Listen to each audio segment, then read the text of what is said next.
পাহাড় সম চ্যালেঞ্জ মাথায় নিয়ে 2025-এ পা রাখছে দেশের অর্থনীতি। নতুন বছরে ব্যবসার পরিবেশ ফিরিয়ে এনে বিনিয়োগ ও কর্মসংস্থানের সুযোগ তৈরি প্রধান লক্ষ্য সরকারের সামনে।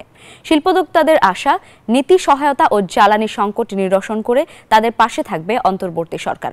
আর অর্থনীতিবিদরা বলছেন, আর্থিক খাতে শৃঙ্খলা ফিরিয়ে মূল্যস্ফীতির লাগাম টেনে ধরার দিকেও নজর থাকবে সরকারের। হোসেন শাহাদাতের প্রতিবেদনে বিস্তারিত। 85টি রিং মেশিনের মধ্যে উৎপাদনে আছে মাত্র 14টি, বাকি 71টি রাখা হয়েছে বন্ধ। তুলা থেকে সুতা তৈরির এই প্রক্রিয়ায় বিভিন্ন ধাপের অন্য সব যন্ত্রেরও একই অবস্থা। সাভারের লিটল স্টার স্পিনিং মিলে প্রতিদিন 20 টন সুতা তৈরির সক্ষমতা থাকলেও এখন পাওয়া যাচ্ছে মাত্র 6 থেকে 7 টন। কিন্তু কেন? গ্যাসের প্রেসার নাই, জেনারেটর বন্ধ থাকে।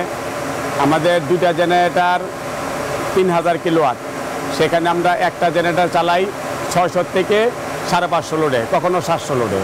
শুধু সাভারেই নয়, সারা দেশের শিল্প কারখানায় গ্যাস বিদ্যুতের পরিস্থিতি অনেকটা এমনই। অনেক কষ্টে ব্যবসা টিকিয়ে রেখেছেন বস্ত্র খাতের অধিকাংশ উদ্যোক্তা। তবে লোকসান সামাল দিতে না পেরে বন্ধ হয়ে গেছে এ খাতের শতাধিক কারখানা। গ্যাস এবং বিদ্যুতের নিরবিচ্ছিন্ন সরবরাহ করার একটা অঙ্গীকার করতে হবে যে আমি আপনাকে আগামী 5 বছর আপনাকে গ্যাস এবং বিদ্যুৎ দিতে পারবো আপনার মিলে, যে মিলটা সেট আপ করা আছে। জ্বালানি সংকটকে ছাপিয়ে বছর জুড়ে বড় হয়ে দেখা দেয় শ্রমিক অসন্তোষ। ডলারের দামে অস্থিরতা, ঋণের সুদ বৃদ্ধি, সব মিলে কঠিন সময় পার করছেন উদ্যোক্তারা। তারা বলছেন, নতুন বছরে এসব সংকট সমাধান করতে না পারলে বড় বিপর্যয় নেমে আসতে পারে শিল্প খাতে, যার মাসুল গুনতে হবে মালিক শ্রমিক সবাইকেই। কেউ কিন্তু সাহস করে কোনো কিছু যে করবে সেই দিকেও কিন্তু আমরা এগোতে দেখছি না। অর্থনীতি যেমন স্থবির হয়ে গেছে, ইনভেস্টমেন্ট নেই, তারপরে সার্কুলার ইকোনমি সেটাও স্থবির হয়ে আছে, বাইরের একটা আস্থাহীনতা তৈরি হয়েছে। ল অ্যান্ড অর্ডারের ক্ষেত্রে আনফর্চুনেটলি সরকার সম্পূর্ণ ব্যর্থ হয়েছে। সরকার এখানে আমাদেরকে কোনো আর্থিক সহায়তা দেবে না, যেটা অলরেডি ডিক্লেয়ার করে দিয়েছে। তো অন্তত ভবিষ্যতে যেন ফার্দার কোনো ক্ষতি না হয়, সেই আশ্বাসটা আপনাকে দিতে হবে। অর্থনীতিবিদরা বলছেন, আর্থিক খাতে যে সংস্কার চলছে তা অব্যাহত রাখতে হবে, তবে ব্যবসার চাকা সচল করতে নিতে হবে কার্যকরী উদ্যোগ।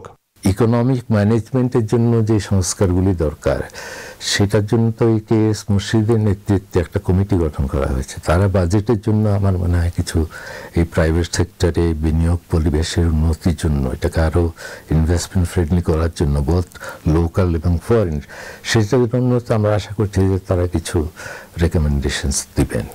জুলাই বিপ্লবের মাধ্যমে যে নতুন বাংলাদেশের স্বপ্ন দেখেছে মানুষ, তা পূরণে বড় ভূমিকা রাখতে পারে বেসরকারি উদ্যোক্তারা। তবে এজন্য তাদের দিতে হবে উপযুক্ত ব্যবসার পরিবেশ। অনেক দামে কেনা নতুন এই বাংলাদেশকে নতুনভাবে গড়তে অর্থনীতিকে শক্ত ভিতে দাঁড় করানোর কোনো বিকল্প নেই। তবে ঘুরে দাঁড়ানোর সেই পথ চলা মোটেও সহজ নয়, বরং আছে পাহাড় সম চ্যালেঞ্জ।